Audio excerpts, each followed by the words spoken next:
Right, so we're going to do an example of the remainder theorem.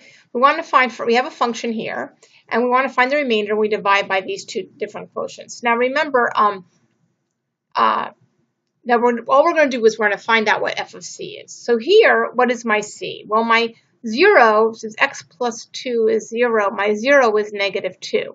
So I want to know what is the function at negative 2. So I'm just going to plug it in, 2 times negative 2 cubed minus negative 2 squared plus 2 times negative 2 minus 3. And if you calculate that, it is negative 27.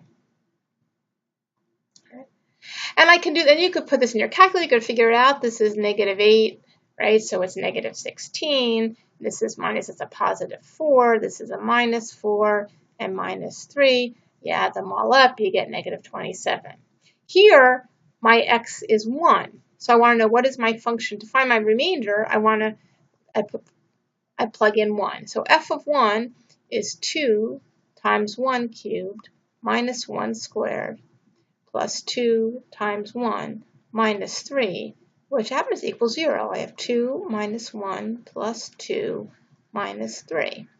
2 minus 1 is 1, plus 2 is 3, minus 3 is 0. So what does that mean? What does it mean if the remainder is 0? Because here it tells me the remainder is 0. Well, what happens when I divide something else? Let's say I divided 10 by 5. That is 2. What's my remainder? 0, because it went in evenly.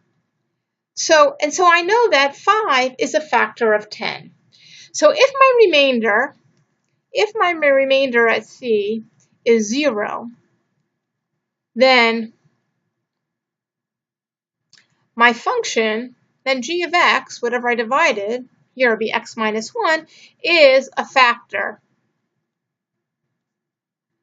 of f of x. And that's what I'm looking for, right? I want to know g of x, which equals x minus c. So what I'm looking for really in the end is I want to know my factors, so I know what my zeros are. So I have to find, what I'm going to have to do is I'm going to have to find those remainders, which give me a 0.